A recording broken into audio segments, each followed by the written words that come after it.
Hello everyone, आज date है 13 मार्च और द हिंदू एडिटोरियल डिस्कशन में आपका स्वागत है। आज हम दो आर्टिकल डिस्कस करेंगे, एक अफगानिस्तान में जो पीस प्रोसेस चल रहा है उससे रिलेटेड, और सेकेंड आर्टिकल हम डिस्कस करेंगे वेस्टर्न एशिया में जो एशियन कंट्रीज का दबदबा बढ़ता जा रहा है वो ये तरीके से इंटरफेयर कर रहे हैं, उससे रिलेटेड आर्टिकल को हम डिस्कस करने वाले हैं।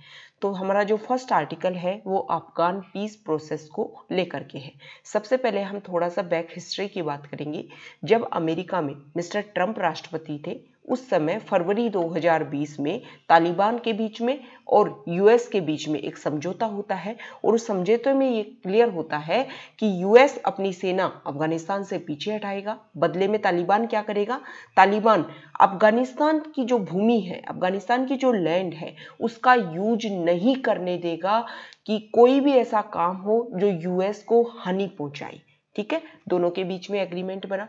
दूसरी क्या बात थी कि जो अफगानिस्तान गवर्नमेंट है वो तालिबानी जो उन्होंने पकड़ रखे हैं उनको छोड़ेंगे, और रिवर्स में तालिबानी ने जो अफगानिस्तानी लोगों को, अफगानिस्तानी सेना के लोगों को गिरफ्तार कर रखा है उनको रिलीज करेंगे।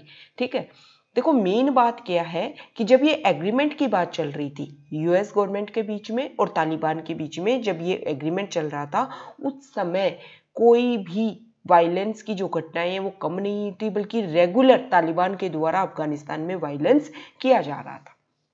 एक बात सामने ये आती है, हालांकि जो एग्रीमेंट हुआ उस पर कुछ भी रिजल्ट निकल करके नहीं आया, ना तो तालिबान ने अफगानी जो पुलिस सेना को पकड़ रखा था उसको छोड़ा, और ना ही अफगानिस्तानी गवर्नमेंट के द्वारा किसी को छोड़ा गया, मतलब कोई भी रिजल्ट निकल करके सामने नहीं आया। अब प्रॉब्लम क्या है, इसी बीच जो गवर्नमेंट है वो चेंज हो गई, ट्रंप चले गए और नए राष्ट्रपति जो बाइडेन आ गई। अब जो बाइडेन के लिए समस्या ये है कि तालिबान ने तो देखो धमकी दे दी है अमेरिका को कि आपने बोला था एग्रीमेंट के थ्रू कि आप अपनी सेना को यहां से हटाएंगे, आप या तो हटाओ नहीं तो हम अटैक करेंगे। ये जो कोएलिशन वाली जो सेना आर्मी यहाँ पर अपने सब लोगों ने मिलकर के, नाटो जो कंट्रीज है उन्होंने अपनी सेना यहाँ पर अपॉइंट कर रखी है, उसको हटाओ नहीं तो अटैक करेंगे, और बहुत ही सीवियर अटैक होंगे। दूसरी प्रॉब्लम मिस्टर जो बाइडेन के लिए ये है कि वो सेना को तो हटा लेंगे, लेकिन उनको इस बात की कोई गारंटी नहीं है अब तक कि तालिबान के साथ में जब एग्रीमेंट किया जा रहा था तभी तालिबान ने पीस प्रोसेस को फॉलो नहीं किया, तो अगर बिना किसी पीस प्रोसेस के बाहर आ जाता है यूएस, एक लंबी लड़ाई लड़ी है यूएस ने यहाँ पर, लेकिन फिर भी कोई पीस प्रोसेस एस्टेब्लिश नहीं हो पाया, कोई रिजल्ट नहीं निकल पाया, तो अगर यूएस बिना किसी पीस एग्रीमेंट के यहाँ से बाहर आता है तो एक तरीके से बहुत बड़ी प्रॉब्लम हो जाएगी, क्योंकि तालिबान के ऊपर विश्वास नहीं है। उस पर तो ये विश्वास किया जा रहा है कि तालिबान के अभी तो हाथ में अफगानिस्तान का कुछ एरिया है, जैसे ही यूएस बाहर आएगा तालिबान उसके लगभग सारे एरिया को कवर कर लेगा। ये यूएस के लिए बहुत बड़ा कंसर्न है। अब देखो यूएस के जो सेक्रेटरी ऑफ स्टेट है, ठीक है, उन्होंने एक लेटर लिखा है अफगानिस्तान गवर्नमेंट को, और उनको दो चीजें उन्होंने बोली है कि अफगानिस्तानी जो गवर्नमेंट है वो तालिबान के साथ में बैठकर बात करे और एक रिजल्ट निकाले कि एक समन्वय की, एक इंक्लूसिव गवर्नमेंट दोनों मिलकर के एस्टेब्लिश करे। और दूसरा क्या होगा, दूसरा उन्होंने एक सजेशन दिया है कि जो रीजनल पावर्स है जैसे इंडिया, पाकिस्तान, इसके अलावा और भी रीजनल देश हैं जैसे चाइना हो गया, ठीक है, चाइना, इसके अलावा जो वेस्टर्न कंट्रीज है, वेस्टर्न एशियन कंट्रीज, वो सब के, Russia, China, US, Iran, India, Pakistan, ये सब मिलकर के अफगान के लिए एक परमानेंट सॉल्यूशन निकाले। दो बातें बोली गई सेक्रेटरी ऑफ स्टेट के द्वारा, मिस्टर ब्लिंकेन के द्वारा, कि तालिबान और अफगानिस्तान गवर्नमेंट बैठ करके बात करे और एक समन्वय वाली जो गवर्नमेंट होती है उसके बारे में एस्टेब्लिश करने की बात करें। तो देखो इस आर्टिकल से एक बात समझ में आती है कि अफगानिस्तान में 20 साल तक युद्ध चला, लेकिन रिजल्ट क्या निकला, कुछ नहीं निकला। जो नुकसान हुआ अफगानिस्तान को, जो नुकसान हुआ, अफगानिस्तान बहुत बैक में चला गया है इस युद्ध से। ठीक है, ना तालिबान वहां से हटा, ना वहां पर पीस एस्टेब्लिश हुई, और अफगानिस्तान का जो डेवलपमेंट है वो काफ़ी बैक में चला गया। तो हर तरीके से अफगानिस्तान को यहाँ पर नुकसान हुआ है।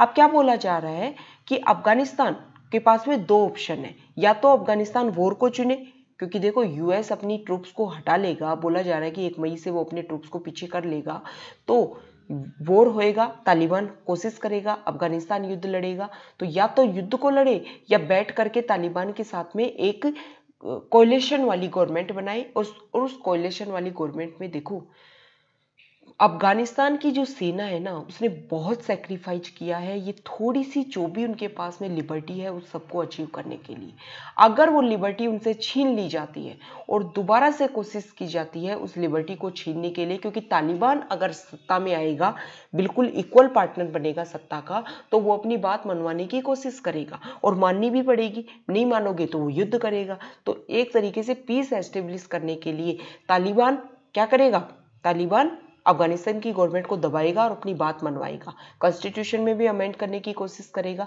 तो एक तरीके से जो लंबा प्रोसीजर चला उसका कुछ रिजल्ट ही नहीं निकला। ठीक है, युद्ध करने के लिए बोला जा रहा है कि या तो युद्ध का रास्ता अपना लो या फिर उसके साथ कोalition की गवर्नमेंट अपना लो। तो युद्ध करोगे तो तालिबान पूरा अफगानिस्तान को अपने अंडर कर लेगा, और कोalition की गवर्नमेंट अपनाओगे तो वो युद्ध का डर दिखा दिखा करके आपके ऊपर एक तरीके से वैसे इनडायरेक्टली आपको पूरा कवर कर लेगा। तो जो अफगानिस्तान जो देश है उसके पास तो एक बहुत ही खराब चॉइस है, जिसमें से उसको दो बैड ऑप्शंस में से किसी एक को चुनना है, और जो ऑप्शन है वो भी बिल्कुल सही नहीं है। तो ये इस आर्टिकल में बताया गया है। अब देखते हैं आगे आने वाले समय में क्या होता है, वहां पर किस तरीके से पीस एस्टेब्लिश होती है। नेक्स्ट आर्टिकल है वेस्टर्न कंट्रीज से रिलेटेड, वेस्ट एशिया की जो कंट्रीज हैं उनसे रिलेटेड ये आर्टिकल है। अभी 3 मार्च से, एक सेकेंड देखो, 3 मार्च से 27 मार्च तक यूएई, यूनाइटेड अरब अमीरात जो देश है, उसने एक मल्टीनेशनल एक्सरसाइज होस्ट की है, और इसमें एशियन कंट्रीज इंडिया और साउथ कोरिया दोनों पार्टिसिपेट करेंगे। तो देखो इसके अलावा इस मल्टीनेशनल एक्सरसाइज में यूएई के अलावा Bahrain, France, Saudi Arabia, south Korea, United state और भी बहुत सारे देश इसमें पार्टिसिपेट कर रहे हैं। इंपॉर्टेंट बात ये है कि एशिया के 2 कंट्रीज भी इसमें पार्टिसिपेट कर रहे हैं, ये इंपॉर्टेंट बात हो जाती है।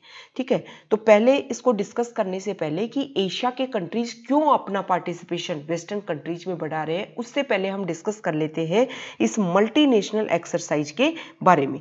देखो जो एक्सरसाइज डेजर्ट फ्लैग है, ये annual multinational large force employment warfare exercise है, और यूएई के द्वारा, यूएई की जो एयरफोर्स है उसके द्वारा ये एक्सरसाइज होस्ट होती है।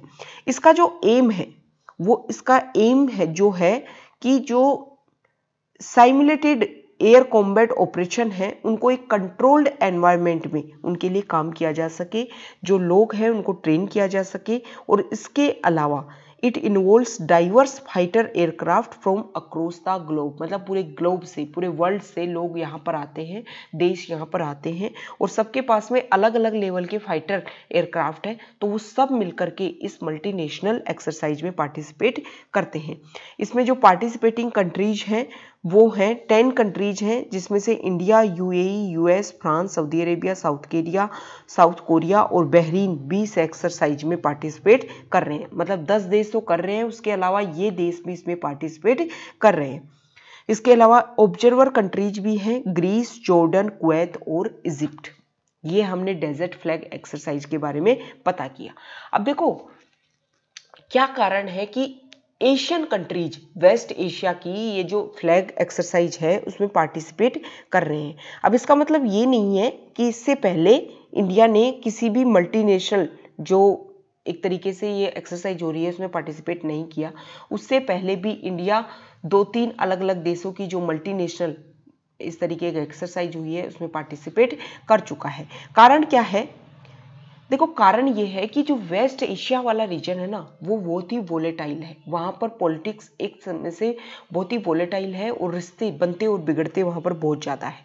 दूसरा, ईरान और यूएस का जो मैटर है उसकी वजह से भी वहाँ पर इनस्टेबिलिटी बनी हुई है, स्टेबिलिटी नहीं है, पीस नहीं है। ठीक है, उसके अलावा जब ट्रंप राष्ट्रपति थे तो अब्राहम अकॉर्ड्स हुआ था।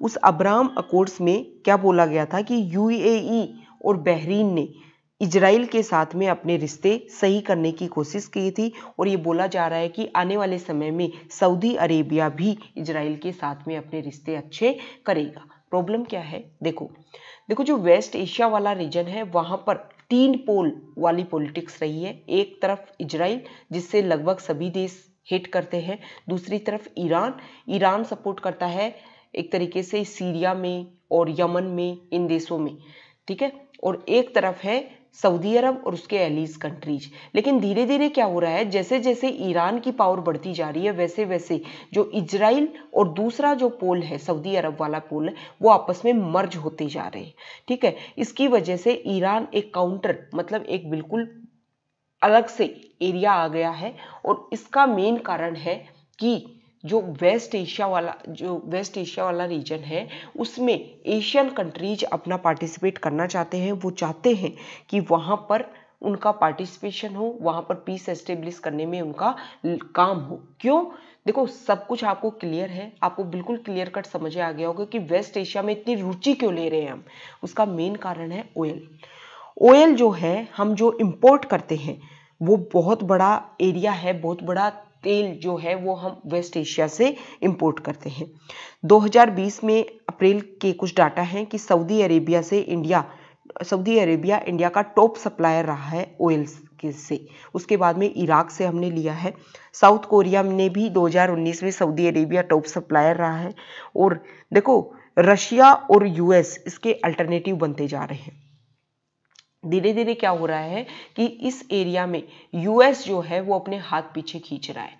यूएस चाहता है, यूएस खुद को इंडिपेंडेंट बनाने की कोशिश कर रहा है, और यूएस ने 1985 के बाद में पहली बार ऐसा हुआ है कि रियाद से यूएस ने कोई भी तेल इंपोर्ट नहीं किया है। जनवरी 2021 के डाटा है, क्योंकि यूएस ने अपने वहां पर बहुत सारे तेल के कुएं, तेल की जो व्यवस्था है, सेल गैस वहां पर काफी प्रचुर मात्रा में मिल रही है, और इसकी वजह से जो यूएस है वो तो काफी पीछे होता जा रहा है। तो इस एरिया में डिपेंडेंस किसकी हो गई, इंडिया की और भी एशियन कंट्रीज की हो गई। तो उनको आगे आना पड़ेगा कि इस एरिया में पीस एस्टेब्लिश हो सके। इसीलिए जो इंडिया और बहुत सारे जो देश हैं वो इसमें इंटरफेयर कर रहे हैं ताकि यहाँ पर जो प्रॉब्लम है उसको कम किया जा सके। देखो ईरान के ऊपर यूएस ने 2015 से सैंक्शंस लगा रखे हैं, और उसी सैंक्शंस की वजह से जो ईरान है वो ईरान की वजह से भी इस एरिया में टेंशन ज़्यादा है। ईरान ने बहुत बार ऐसा किया है, जैसे 2013 में ईरान ने इंडिया का ऑयल टैंकर था एमटी देश शांति, उसको गिरफ्तार कर लिया था स्ट्रेट ऑफ हॉर्मुज के पास में। क्यों, कारण बताया था कि इन्वायरमेंट नॉर्म्स को वायलेट कर रहा है इंडिया का ये शिप। सेम इसी तरीके का ईरान ने किया 2019 में उन्होंने 2021 में ईरान ने साउथ कोरिया का एक टैंकर एमटी हांगकुक चेमी, उसको भी स्ट्रेट ऑफ हॉर्मुज के पास में सेम उसी तरीके से वायलेटिंग एनवायरमेंटल नॉर्म्स के आधार पर गिरफ्तार कर लिया। देखो मेन कारण ये नहीं था, मेन कारण है कि ईरान के ऊपर सैंक्शन लगा रखे हैं, और जो हम ऑयल खरीद रहे हैं तो उनको हम पैसे नहीं दे पा रहे थे ईरान को। तो ईरान चाहता था कि इस तरीके से जब काउंटर किया जाएगा तो पैसे जो पेमेंट है वो मिल जाएगा। तो देखो इंडिया का इन्वॉल्वमेंट बढ़ता जा रहा है क्योंकि यूएस का इन्वॉल्वमेंट इस एरिया से कम होता जा रहा है। इंडिया चाहता है कि ये जो ओपेक कंट्रीज है ना, उनके काउंटर में जो इंपोर्टर्स ओपेक है वो बनाया जाए। जो ओपेक कंट्रीज से जो तेल खरीदते हैं उन देशों का भी एक ऑर्गेनाइजेशन बने ताकि ये ओपेक कंट्रीज अपनी दादागिरी को कम कर सके। दूसरा जो इंडिया है वो ईस्ट एशिया में इसलिए भी अपनी सिक्योरिटी को लेकर के इंक्रीज करना चाहता है। इसके अलावा जो सी रूट्स है उनको सेफ पासेज के रूप में इंडिया डेवलप करना चाहता है, ठीक है। और इंडिया जो चाहता है, इसी कारण से इंडिया यूएई और कुवैत में इंडिया ने ईरान और कतर वाले एरिया में इन रिसेंट ईयर्स में बहुत सारे पोर्ट कॉल्स बनाए हैं इंडियन नेवी ने, ठीक है। और 2020 में इंडिया ने first bilateral naval exercise Saudi Arabia के साथ में भी ऑर्गेनाइज की है, ठीक है। लेकिन कोविड-19 पेंडेमिक की वजह से ये क्या हो गई, एक्सटेंड हो गई। तो इंडिया का इन्वॉल्वमेंट इस एरिया में काफ़ी इंक्रीज हो रहा है। इंक्रीज इसलिए हो रहा है क्योंकि यूएस पीछे हो रहा है और इंडिया चाहता है कि इस एरिया में स्टेबिलिटी हो, रीजनल जो कंट्रीज है उनमें पीस हो, जिसकी वजह से जो हम ऑयल के ऊपर डिपेंड करते हैं उस एरिया के ऊपर, उसमें हमें कोई परेशानी नहीं हो। क्योंकि यहाँ पर इंस्टेबिलिटी जब होती है तो पहले भी इंडिया को जो परेशानी है वो क्रिएट हो चुकी है और इंडिया उसको ज़्यादा खींचना नहीं चाहता है। इंडिया चाहता है कि पूरा जो जियोपॉलिटिक्स है वो बिल्कुल विजिबल हो, सबको पता हो कि पूरे वर्ल्ड के ज्योग्राफी में क्या चल रहा है और कौन किसको सपोर्ट कर रहा है। तो ये हमारा डिस्कशन था। Okay, thank you.